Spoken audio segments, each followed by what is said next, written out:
नमस्कार। महाराष्ट्र में 48 लोकसभा सीटों को लेकर एनडीए और इंडिया गठबंधन में सीट शेयरिंग फॉर्मूला जो है वो तय हो चुका है और उसके बाद 48 सीटों का जो ओपिनियन पोल भी सामने आ रहा है उस हिसाब से महाराष्ट्र में पैच फंस सकता है। इसको लेकर महत्वपूर्ण आंकड़े सामने आ रहे हैं, लेकिन महाराष्ट्र में जो है सियासी हलचल काफी दिखाई दे रही है। अब महाराष्ट्र में 6 पार्टियां यहाँ पर दिखाई दे रही है, 3 पार्टियां एनडीए गठबंधन के साथ और 3 पार्टियां यहां पर महागठबंधन के साथ दिखाई दे रही हैं। तो महाराष्ट्र में 48 सीटों पर जो पैच है वो किसके पक्ष में दिखाई दे रहा है, क्योंकि महाराष्ट्र में काफी हलचल दिखाई दे रही है। लेकिन जो सीट शेयरिंग को लेकर बड़ी खबर है कि बीजेपी यहां 30 सीटों पर चुनाव लड़ सकती है। भाई शिवसेना को 12 सीटें और एनसीपी को 6 सीटें चुनाव के लिए दे सकती है। लेकिन आपको बता दें कि शिंदे गुट यहाँ पर शिवसेना जो है वो यहाँ पर करीब 21 सीटों की मांग कर रही है, लेकिन बीजेपी यहां पर 12 सीटें पर बात अब तक बनी नहीं है। लेकिन खबर है कि कहीं ना कहीं महाराष्ट्र में खेला हो सकता है, क्योंकि फॉर्मूले के तहत यहां पर काफी हलचल है।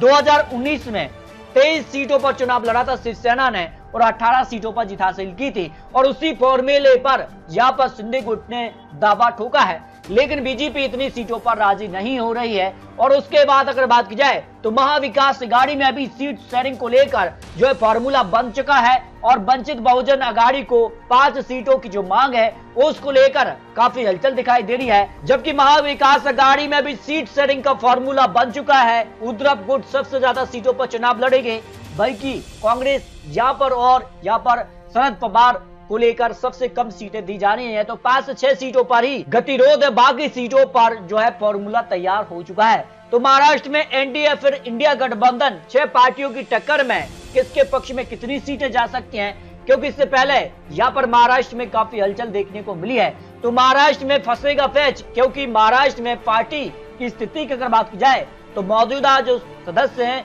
286 है, उसमें बीजेपी के पास सबसे ज्यादा 104 हैं, शिंदे गुट शिवसेना के पास 40 है, एनसीपी के अजित पवार के साथ 41 और अन्य के पक्ष में 18, कुल मिलाकर 203 यहाँ पर हो जाते हैं। और जबकि यहाँ पर बात की जाए तो विपक्ष में जो कांग्रेस के पास 44 और 16 विधायक शिवसेना उद्धव गुट के और 12 विधायक एनसीपी शरद पवार के अन्य से 11 आ जाते। इस तरह से अगर बात की जाए तो काफी हलचल है। लेकिन महाराष्ट्र का जो ओपिनियन पोल है वो काफी महत्वपूर्ण है, क्योंकि उत्तर प्रदेश के बाद सबसे ज्यादा सीटें अगर किसी राज्य से आती हैं तो वो महाराष्ट्र है। और ऐसे में महाराष्ट्र का जो आंकड़ा है वो काफी चौंकाने वाला सामने आ रहा है। महाराष्ट्र में कांग्रेस यहाँ पर 20 सीटों की मांग कर रही है, जबकि उद्धव गुट भी 20 सीटें और एनसीपी शरद पवार के लिए 6 सीट मिल सकती है, 2 सीट वंचित बहुजन अघाड़ी, लेकिन बहुजन समाज अघाड़ी 5 से 6 सीटों की मांग कर रही है।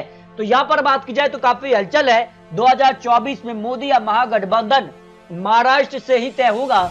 आखिर मोदी सरकार 400 पार सीटें जाएगी या नहीं, इस पर क्या कुछ आंकड़ा बन रहा है, जिस प्रकार के आंकड़े सामने आ रहे हैं। तो भारत जोड़ो यात्रा के बाद भारत जोड़ो न्याय यात्रा पर राहुल गांधी है, तो कितना असर यहाँ पर देखने को मिलेगा। इसके अलावा कई राज्यों में विधानसभा चुनाव भी होने हैं, तो उनकी भी तैयारियां शुरू हो चुकी हैं। लेकिन यहाँ पर बात की जाए तो महाराष्ट्र में बीएमसी चुनाव को लेकर भी और यहाँ विधानसभा चुनाव की तैयारियों को लेकर भी यहाँ पर जो है लोकसभा चुनाव काफी महत्वपूर्ण है। तो कितना असर कहां होगा विपक्ष की टूट से। महाराष्ट्र में बीजेपी को फायदा कहने वाले 60% हैं, नहीं कहने वाले 25 और कह नहीं सकते 15% आते हैं।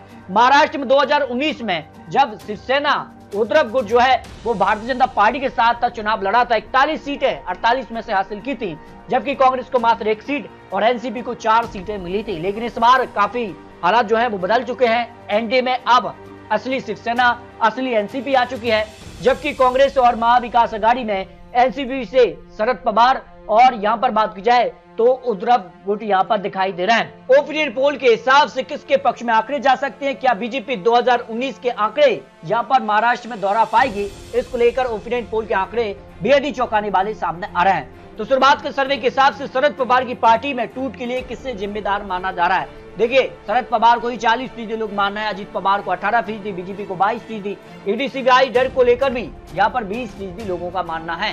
तो इस हिसाब से शरद पवार काफी हलचल में रहे हैं और यहाँ पर अजित पवार के एनडीए में आने से क्या तस्वीर बदल सकती है। तो एनसीपी अजित पवार को यहाँ पर फायदा होगा, 25%, बीजेपी को बड़ा फायदा 27% करने वाले हैं, महाविकास आघाड़ी को सिंपैथी वोट मिल सकते हैं। 48% लोग मान रहे हैं। निश्चित तौर पर महागठबंधन जो है उसको फायदा मिल सकता है, जिसका से बड़े यहाँ पर नेता के तौर पर शरद पवार है, लेकिन पार्टी में टूट हुई और उसके बाद कहीं ना कहीं सिंपैथी वोट उनके यानी सहानुभूति वोट उनके पक्ष में जा सकते हैं।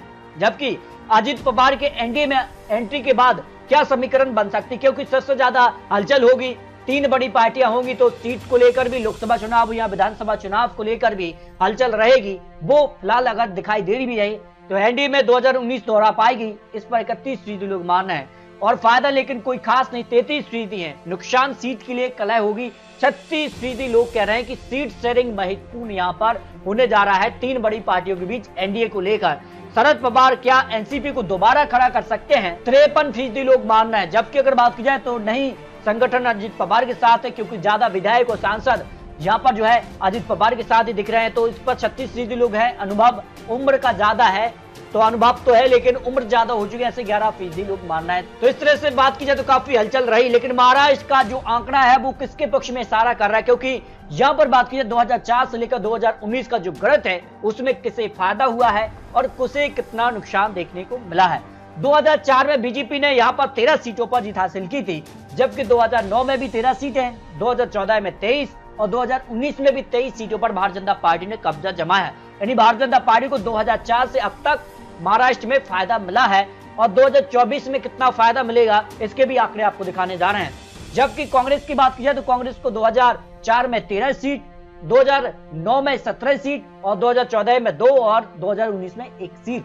क्या 2024 में 0 सीट होगी या फिर कांग्रेस यहां पर जो है इजाफा करेगी, क्योंकि अब काफी हलचल दिखाई दे रही है। महाराष्ट्र में महाविकास आघाड़ी अब गठबंधन के साथ चुनावी मैदान होगी। एनसीपी की अगर बात की जाए तो 9 सीटें 2004 में और 8 सीटें 2009 में और 2014 में 4 सीट, 2019 में 4 सीट। यानी एनसीपी और कांग्रेस को नुकसान यहाँ पर देखने को मिला है, लेकिन शिवसेना अब जो है शिंदे गुट तो बीजेपी के साथ है, लेकिन अब शिवसेना उद्धव गुट जो है एनसीपी और यहाँ पर जो है महाविकास आघाड़ी के साथ है। तो शिवसेना भारतीय जनता पार्टी को फायदा मिला है, एनसीपी कांग्रेस को यहाँ नुकसान देखने को मिला है, लेकिन अब हालात काफी बदल चुके हैं। उस लिहाज से कितना फायदा किसके पक्ष में जा रहा है, देखिए जो सर्वे के आंकड़े हैं, महाराष्ट्र के 48 लोकसभा सीटों के लिए एनडीए को 25 से 29 सीट मिल सकती है 44% वोट शेयर के साथ, जबकि महाविकास आघाड़ी को 17 से 21 सीट 43% वोट शेयर के साथ, अन्य के पक्ष में 1 से 2 सीट जा सकते हैं 102% वोट शेयर के साथ। इस तरह से अगर बात की जाए तो महाराष्ट्र में यहाँ पर पैच फंस सकता है, सीधी टक्कर दिखाई दे रही है। एनडीए और महाविकास आघाड़ी को लेकर 48 सीटें महाराष्ट्र से आ जाती हैं, जबकि सी वोटर का भी सर्वे महाराष्ट्र को लेकर सामने आया था,